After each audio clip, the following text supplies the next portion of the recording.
এইভাবে একবার বাড়িতে আপনারা পনিরটা বানিয়ে দেখবেন। খুব অল্প সময়ে আর খুব কম উপকরণে পনিরটা সহজেই বানানো যায়।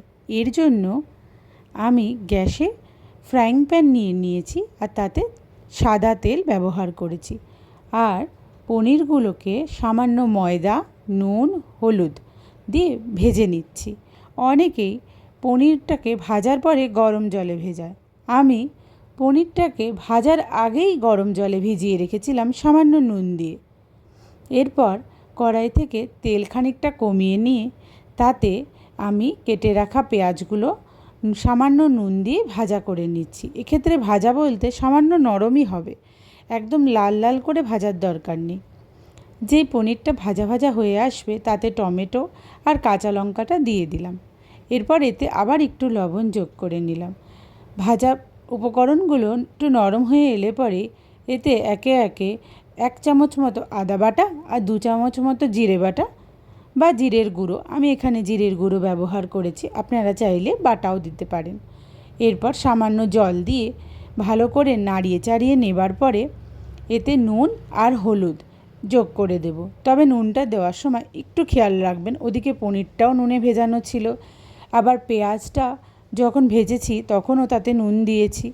অতএব নুনটা যখন দেবেন খুবই ভেবেচিন্তে দেবেন। দরকার হলে একবার টেস্টও করে নিয়ে তারপর শেষে গিয়ে একটু নুন হলুদ দিতে পারবেন।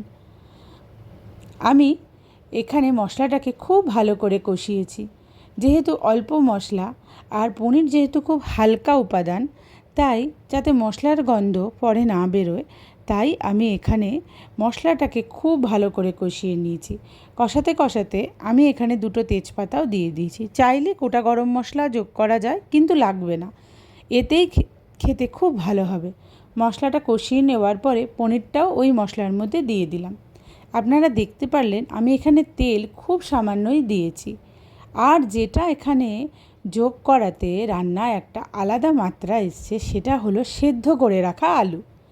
আমি আলুটাকে আগেই সেদ্ধ করে রেখেছি, যেহেতু কম তেল আর কম মশলায় আমি রান্না করব, তাই সেদ্ধ করা আলুটা ওই ঝোলের মধ্যে দিয়ে আমি ঢাকা দিয়ে দিচ্ছি। প্রায় 3 মিনিট মতো ঢেকে আমি এটাকে রান্না করেছি। বেশ খানিকটা গাঢ় হয়ে আসলে পরে আমি এখানে একটু মিষ্টি যোগ করেছি, ব্যাস। আর নামানোর আগে একটু ঘি। দারুণ সুন্দর হয়েছে এই পনিরের